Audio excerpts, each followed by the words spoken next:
प्रिय विद्यार्थियों, आज हम मौर्य साम्राज्य के पतन के बाद मगध की गद्दी पर एक नए राजवंश सुंग वंश जो गद्दी पर बैठा उसके संबंध में चर्चा करेंगे। मौर्य वंश के पतन हो जाने के बाद भारत में राजनीतिक एकता का ह्रास हो गया। एक विशाल साम्राज्य अनेक खंडों में विभक्त हो गया। उत्तरी भाग पर विदेशी आक्रमणकारियों और दक्षिण भाग पर स्थानीय शासकों ने इस शिथिलतम व्यवस्था का लाभ उठाया। मौर्य साम्राज्य का विनाश पुष्यमित्र ने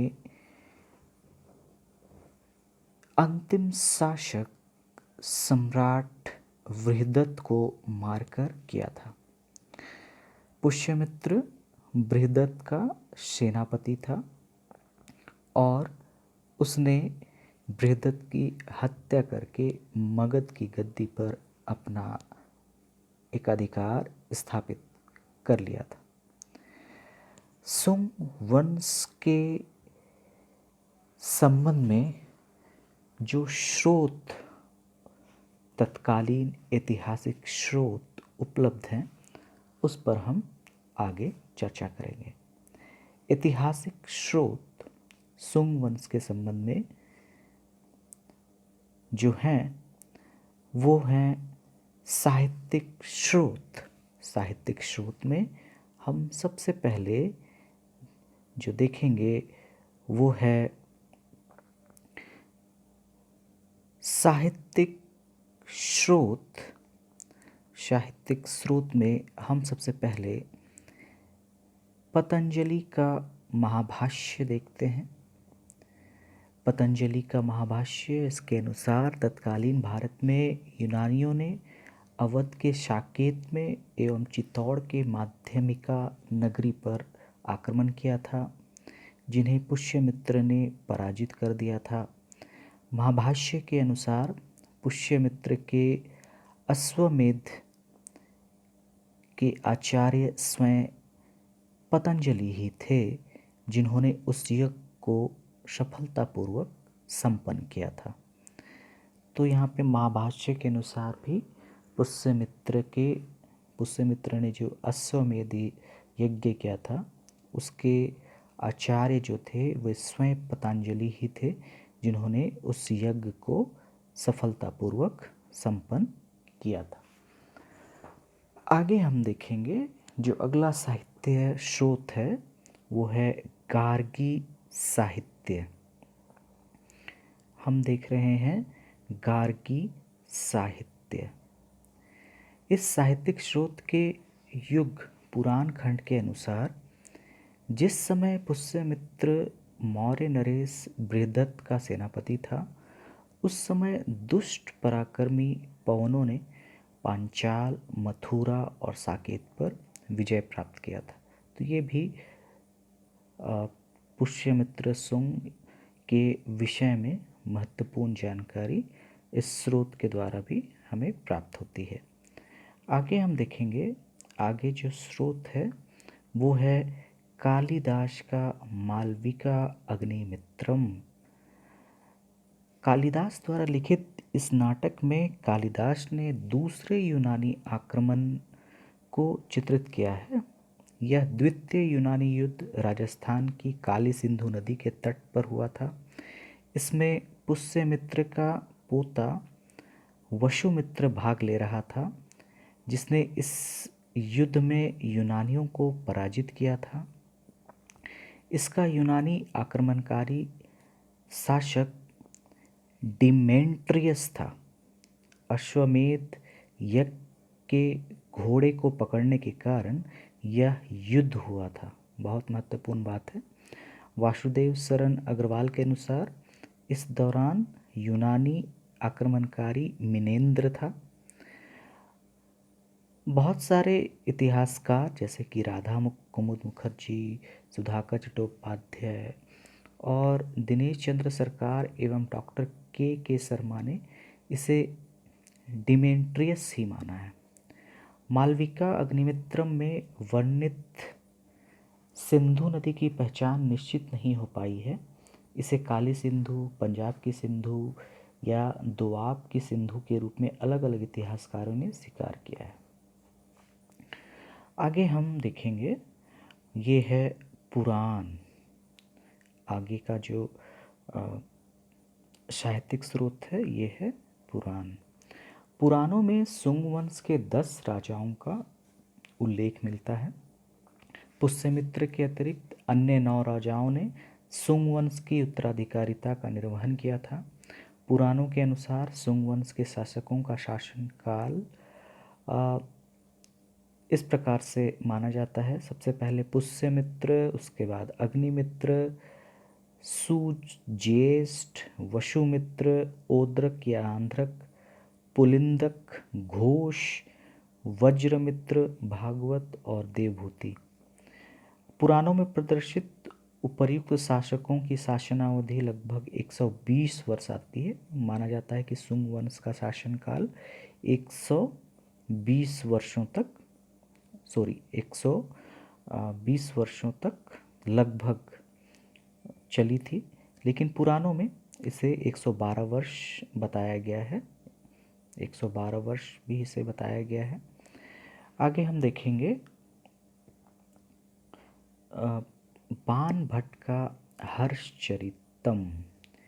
इस साहित्यिक स्रोत में मौर्य साम्राज्य के अंतिम शासक बृहदत्त की हत्या के संबंध में साक्ष्य मिलते हैं। इसके अनुसार पुष्यमित्र बृहदत्त का सेनापति था, जिसने एक सेना के प्रदर्शन का आयोजन किया था, जिसमें बृहदत्त भी आमंत्रित था और अवसर पाकर पुष्यमित्र ने धोखे से बृहदत्त का वध कर दिया था। तो इसके द्वारा, बाण भट्ट के हर्षचरित्र द्वारा हमें बृहदत्त की हत्या और पुष्यमित्र के शासन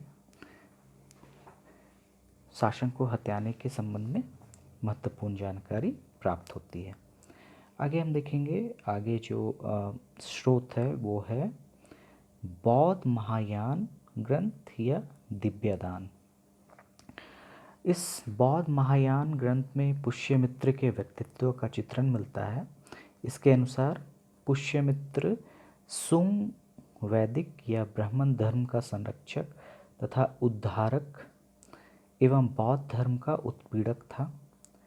उसने अपने शासनकाल में अशोककालीन बौद्ध विहारों को नष्ट करवाया तथा कई भिक्षुओं को मौत की नींद सुलाया था।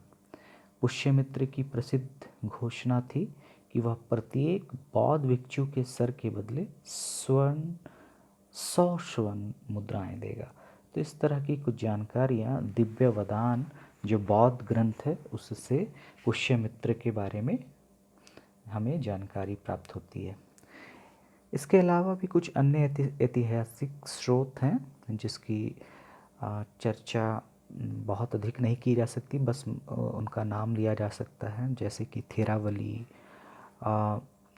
तिब्बतीय बौद्ध भिक्षु लामा तारनाथ का बौद्ध धर्म का इतिहास, विशाखादत्त का मुद्रा राक्षस, दंडिन का मृच्छकटिकम, बहारवी का किराता जुर्नियम, आर्यभट्ट का आर्यभट्टीय। तो ये कुछ अन्य ऐतिहासिक साहित्यिक स्रोत हैं जिसके बारे में हम थोड़ी सी चर्चा कर सकते हैं। आगे हम बढ़ेंगे और आगे हम देखेंगे पुरातात्विक स्रोत। पुरातात्विक स्रोत में खारवेल का हाथी गुम्फा अभिलेख है, दूसरा है धनदेव का अयोध्या अभिलेख और तीसरा है भरहूत के सांची स्तूप। तो इनके द्वारा भी हमें सुंग वंश के शासन से संबंधित बहुत सारी जानकारियाँ भी प्राप्त होती हैं। सुंग वंश के संबंध में इन पुरातात्विक स्रोत भी काफ़ी जानकारी उपलब्ध कराते हैं। सुंग वंश के संबंध में अब हम आगे चर्चा करेंगे। मौर्य साम्राज्य के पतन के पश्चात मगध की सत्ता सुंग वंश के हाथ में आ गई। मौर्य साम्राज्य का अंतिम शासक बृहदत्त था, जिसका सेनापति था पुष्यमित्र सुंग, जिसने बृहदत्त को मारकर 187 ईसा पूर्व में मगध की सत्ता पर अधिकार कर लिया। मौर्य साम्राज्य का विनाशक और सुंग वंश का संस्थापक पुष्यमित्र सुंग था, जिसने मौर्य साम्राज्य, जो इतना विशाल साम्राज्य था, उसकी समाप्ति कर दी और एक नया राजवंश सुंग वंश की उसने स्थापना की। सुंगों की उत्पत्ति कैसी हुई, इसके विषय में हम आगे देखेंगे। सुंगों के किसी निश्चित वंश से समृद्ध होने के साक्ष्य अलग अलग इतिहासकारों के अनुसार अलग अलग हैं। जो मत हैं उनको हम अलग अलग रूपों में देख सकते हैं, जैसे कि दिव्यावदान, जिसके बारे में हम अभी थोड़ी देर पहले ही चर्चा कर चुके हैं। दिव्यावदान जो एक बौद्ध ग्रंथ है, उसमें उसके अनुसार पुष्यमित्र भले ही मौर्य साम्राज्य का विनाश करता रहा हो, लेकिन वह स्वयं मौर्य वंशीय था, ऐसा उस ग्रंथ के अनुसार कहा जाता है। अगले मत के अनुसार सुंग वंश के शासकों के पीछे मित्र शब्द है, और ईरान में पूजा जाने वाला मित्र सूर्य में साम्यता होने के कारण सुंगों को ईरानी भी माना जाता है। इसके अलावा एक जो अन्य मत है, उसमें इतिहासकार काशी प्रसाद जायसवाल के अनुसार पुष्यमित्र मौर्य वंश के राजपुरोहित का पुत्र था। अशोक की धार्मिक नीति से आप्रसन्न होकर राजपुरोहित एवं उनके वंशजों ने अशोक से अलग होकर सेना में नौकरी कर ली, और इसी क्रम में आगे चलकर पुष्यमित्र बृहदत्त का सेनापति था। प्रसिद्ध व्याकरणकार एवं अष्टाध्यायी के रचनाकार पाणिनि के अनुसार सुंग भारद्वाज गोत्रीय ब्राह्मण थे, ऐसा उनका मानना है।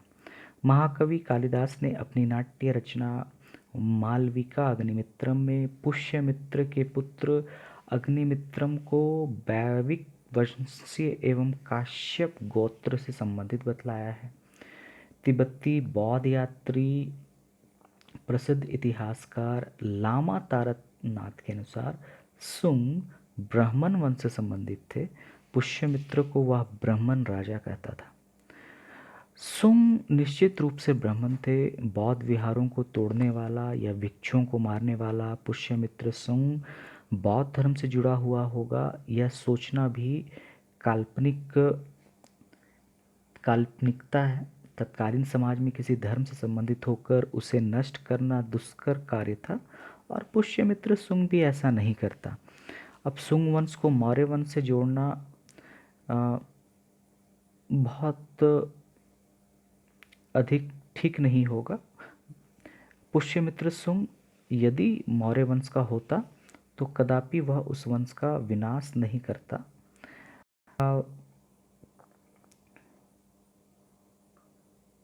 साथ ही मित्र शब्द के आधार पर ईरानी कहना तर्कसंगत नहीं है।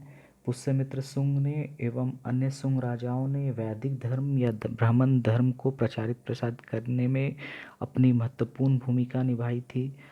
पुष्यमित्र सुंग द्वारा कराए गए अश्वमेध यज्ञ का वर्णन पतंजलि के महाभाष्य में प्राप्त होता है, एवं अन्य साक्ष्यों के आधार पर भी उनके ब्राह्मण होने की परिकल्पना की पुष्टि हो जाती है। तो अंतिम निष्कर्ष यही निकलकर सामने आता है कि पुष्यमित्र सुंग जो था वो ब्राह्मण था, ऐसा बहुत सारे इतिहासकारों ने भी माना है।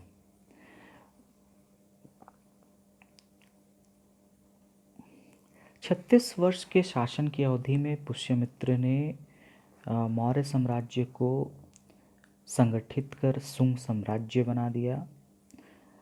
विदेशी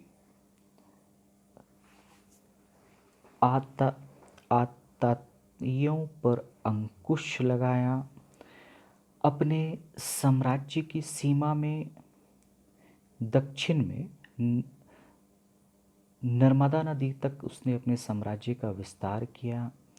बिहार, उत्तर प्रदेश, मध्य प्रदेश, मगध, कौशल, शाकल, पंजाब के कुछ भाग, मालवा एवं बरार पुष्यमित्र के साम्राज्य के अंतर्गत आते हैं। सुंग वंश की पहली राजधानी पाटलिपुत्र थी और दूसरी राजधानी विदिशा बनाई गई। कुछ विद्वानों के अनुसार विदिशा एक नगरी थी जिसका प्रांतीय गवर्नर अग्निमित्र था। अब हम आगे देखेंगे शुंग वंश की प्रशासनिक व्यवस्था या पुष्यमित्र शुंग की प्रशासनिक व्यवस्था। यह बहुत ही महत्वपूर्ण है। प्रशासनिक व्यवस्था वायु पुराण के अनुसार पुष्यमित्र ने अपना साम्राज्य 8 पुत्रों में विभक्त कर दिया जो विभिन्न भागों पर सम्राट के प्रतिनिधि के रूप में शासन करते थे। पुष्यमित्र शुंग पाटलिपुत्र से ही समस्त साम्राज्य का नियंत्रण रखता था। एक युवराज की मंत्री परिषद होती थी जो आवश्यक विषयों पर सलाह उपलब्ध करवाती थी। कालिदास के अनुसार विदिशा में एक युवराज परिषद विद्यमान थी। पतंजलि के अनुसार विदिशा में पुष्यमित्र की राज्य परिषद विद्यमान थी। राजकुल के सदस्यों को प्रांतीय प्रशासक के पद प्रदान किए गए थे। विदिशा में अग्निमित्र को गवर्नर का प्रभार दिया गया था। केपी जायसवाल के अनुसार सुंग वंशीय राज्य संघ राज्य नहीं था। अब हम देखेंगे प्रशासनिक व्यवस्था के बाद सुंग राज्य की धार्मिक व्यवस्था कैसी थी। ब्राह्मण धर्म का पुनरुत्थान इसी काल में हुआ।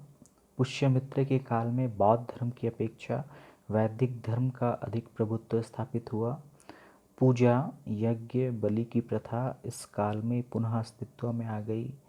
पुष्यमित्र ने विदर्भ युद्ध एवं यवनों पर विजय प्राप्त करने के अवसर पर अश्वमेध यज्ञ का आयोजन किया। धनदेव के अयोध्या अभिलेख से पुष्यमित्र द्वारा अश्वमेध यज्ञ किए जाने का उल्लेख मिलता है जिसकी चर्चा हम पहले कर चुके हैं।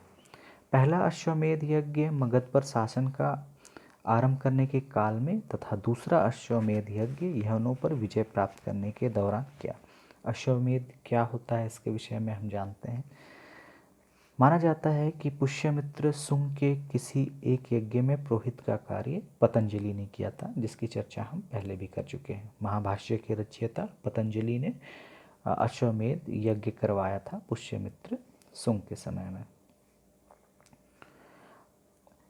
बौद्ध धर्म के प्रति विरक्ति एवं ब्राह्मण धर्म के प्रति अनुरक्ति के कारण पुष्यमित्र शुंग ब्राह्मण धर्म का उद्धारक एवं बौद्ध धर्म के उत्पीड़क के रूप में जाना जाता है। कहा जाता है कि बौद्ध धर्म को जितनी हानि पहुंची थी वो पुष्यमित्र शुंग के समय में ही पहुंची थी। हम देखेंगे आगे पुष्यमित्र शुंग के उत्तराधिकारी कौन कौन थे। 151 ईसा पूर्व में पुष्यमित्र शुंग की मृत्यु के पश्चात शुंगों का संगठित शासन क्षीण हो गया था, कमजोर हो गया था। विभिन्न पुरातात्विक एवं मुद्रा साक्ष्यों के आधार पर पुष्यमित्र की मृत्यु के बाद से ही शुंगों का राजनीतिक महत्व कमजोर हो गया और उसकी मृत्यु के 100 वर्षों के बाद ही सत्ता का अंत हो गया। पुराणों के अनुसार शुंग वंश में 10 राजा हुए जिन्होंने 112 से 120 वर्ष की अवधि लगभग मानी जाती है इनके शासन काल की अवधि। सर्वाधिक प्रतापी शासक पुष्यमित्र शुंग को माना जाता है जिसने 36 वर्षों तक शासन किया। उसके बाद शुंग शासक भागवत ने 32 वर्षों तक शासन किया। मथुरा, पंचाल, अयोध्या और अन्य निकटवर्ती स्थानों पर मित्र एवं दत्त के नाम वाली मुद्रा एवं सिक्के अवशेष के रूप में प्राप्त हुए हैं, जिन्हें कुछ विद्वान सुंग वंश से संबंधित मानते हैं एवं कुछ स्वतंत्र राजाओं द्वारा प्रचलित सिक्कों के रूप में इन्हें स्वीकारते हैं। पुष्यमित्र सुंग की मृत्यु के बाद पांचाल, अयोध्या, कौशंबी, मथुरा पर से सुंगों का राजनीतिक प्रभाव समाप्त हो चुका था। उस काल में यौधेय, अर्जुनायन एवं कुनिंदों ने स्वतंत्र सत्ता स्थापित कर ली थी। पुष्यमित्र सुंग की मृत्यु के बाद, चूंकि पुष्यमित्र सुंग प्रतापी राजा था, लेकिन उसकी मृत्यु के बाद जो शासक थे उसके समय में सत्ता कमजोर होती गई और स्वतंत्र शासकों का उदय होता गया। पुष्यमित्र सुंग की मृत्यु के पश्चात मगध पर पंचालों ने अपना साम्राज्य स्थापित कर लिया था तथा सुंगों की सत्ता विदिशा के समीपवर्ती क्षेत्रों तक ही सीमित रह गई थी। इस काल में पाटलिपुत्र जो आज का पटना कहलाता है, जो मगध की राजधानी थी, वो भी अपना महत्व खो चुका था। पुष्यमित्र के उत्तराधिकारी के रूप में सुंग देश के शासन को अग्निमित्र ने संभाला था। अग्निमित्र का उल्लेख कालिदास की रचना मालविका अग्निमित्रम में प्राप्त होता है। कालिदास की प्रसिद्ध रचना थी मालविका अग्निमित्रम। अग्निमित्र भोग विलास में लिप्त रहने वाला शासक था, जो अधिकांश सुरा सुंदरियों में व्यस्त रहता था। पंजाब के यूनानी शासकों से उसके मित्रतापूर्ण संबंध थे। अग्निमित्र ने 8 वर्षों तक शासन किया। 143 ईसा पूर्व में उसकी मृत्यु हो गई। अग्निमित्र के बाद सुंग वंश का शासन सुज्येष्ठ या ज्येष्ठ मित्र ने संभाला। इसे अग्निमित्र के छोटे भाई के रूप में स्वीकार किया गया है। साहित्यिक स्रोतों के अनुसार ज्येष्ठ मित्र ने 7 वर्षों तक सुंग वंश के शासक के रूप में शासन किया। राजनीतिक दृष्टि से अग्निमित्र का शासन महत्वहीन था।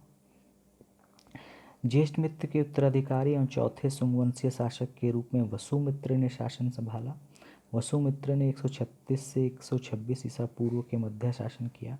वसुमित्र प्रतापी और शक्तिशाली शासक था, जिसने राज्य भार स्वीकार करने से पूर्व ही यूनानियों को परास्त कर दिया था। बाणभट्ट के हर्ष चरित्र के अनुसार मृतदेव या मूलदेव ने एक नाटक के प्रदर्शन के दौरान वसुमित्र की हत्या कर दी थी। ऐसा कुछ इतिहासकार जानकारी उपलब्ध कराते हैं। भागवत पुराण के अनुसार वसुमित्र का उत्तराधिकारी शासक भद्रक था, जिसे ओद्रोक, आंद्रक, अंतक के रूप में भी पहचाना गया है। कुछ विद्वानों ने इसे पभूसा अभिलेख के शासक के रूप में भी स्वीकारा है। पुराणों के अनुसार ओद्रक या भद्रक के बाद क्रमशः 3 शासक पुलिंदक, घोष, वज्रमित्र ने सुंग शासन की उत्तराधिकारिता को ग्रहण किया। पुलिंदक ने 3 वर्ष, घोष ने 3 वर्ष और वज्रमित्र ने 7 वर्षों तक शासन का कार्य किया। इन दोनों के विषय में बहुत अधिक साक्ष्य उपलब्ध हमें प्राप्त नहीं होती। वज्रमित्र के बाद सुंग वंश का शासक भागवत ने संभाला। भागवत सुंग वंश का 9वां शासक था। संभवतः साक्ष्यों के आधार पर पुष्यमित्र के बाद सुंग वंश का सबसे श्रेष्ठ, प्रतापी और शक्तिशाली राज्य भागवत था, जिसने लगभग 32 वर्षों तक शासन किया था।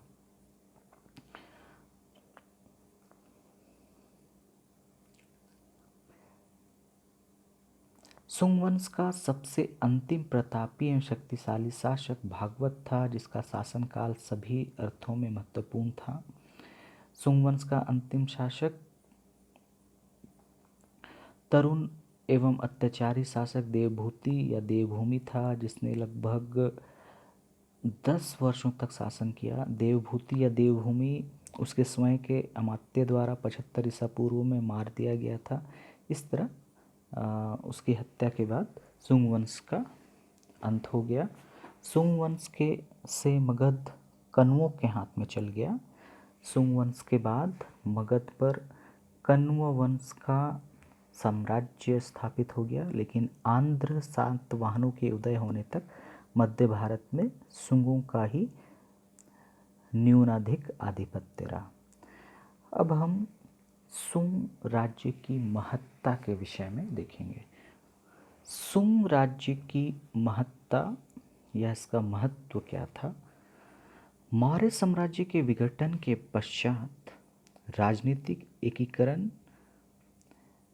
एवं स्थायित्व को पुनर्स्थापित करने का श्रेय निश्चित रूप से सुंग वंशीय शासकों को देना ही श्रेयस्कर है। धर्म कला की दृष्टि से भी सुंग शासन काल महत्वपूर्ण रहा। सुंग शासन में सर्वाधिक महत्वपूर्ण भूमिका निर्वहन सुंग शासक पुष्यमित्र शुंग ने किया।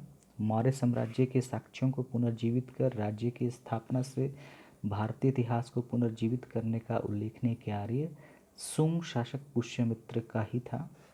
विदेशी आक्रांताओं से मध्य भारत की रक्षा, यूनानियों से मैत्री के फलस्वरूप साहित्य, कला और धर्म के क्षेत्र में भारत को समृद्धता का सिंहासन प्राप्त हुआ। वैदिक धर्म को पुनर्जीवित करने की उल्लेखनीय भूमिका का निर्वहन भी सुंगों ने किया, जिससे साहित्यिक क्षेत्र में अद्वितीय प्रगति हुई। सुंग काल में ही श्रेष्ठतम स्मृति मनुस्मृति की रचना प्रारंभ हुई, जो ब्राह्मणत्व को उभारने में सक्षम रही। विदिशा और उज्जैन के मध्य गोनर्द नामक स्थल पर पले बढ़े पतंजलि नामक प्रसिद्ध व्याकरणकार ने भी पन्नी की अष्टाध्यायी पर महाभाष्य की रचना इसी काल में की थी, जो व्याकरण के साथ साथ ऐतिहासिक दृष्टि से भी महत्वपूर्ण है।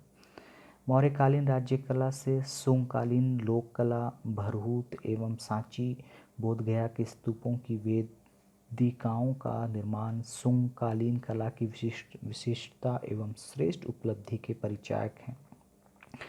वस्तुतः सुंगकालीन भारतीय इतिहास को कला संस्कृति का स्वर्ण युग कहना भी अतिशयोक्ति नहीं होगा। संक्षिप्त में राजनीतिक पहलुओं को अगर हम छोड़ दें तो यदि हम सुंगकालीन साहित्य, संस्कृति, कला, व्यापार, वाणिज्य की समीक्षा करें तो निष्कर्ष रूप में हम पाएंगे कि सुंग वंश के समय में इन क्षेत्रों में काफ़ी प्रगति हुई, जिससे हम इनकार नहीं कर सकते हैं। तो इस प्रकार सुंग वंश के इतिहास से संबंधित ये कुछ संक्षिप्त जानकारी थी, जिसके बाद हम अब इस अध्याय को यहीं पर समाप्त करेंगे। Thank you.